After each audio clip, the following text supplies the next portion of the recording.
Hi there! In this video, I will give you a quick guide on how you can buy crypto on Kraken. So please listen carefully to each step that I will be explaining because I will describe everything clearly so you can follow along even if your screen looks different.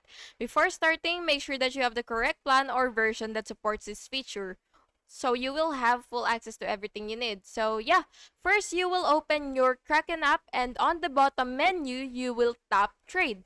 Tap buy and then choose the cryptocurrency that you would want to purchase. If you haven't added a payment method yet, Kraken will prompt you to add a bank account or a card.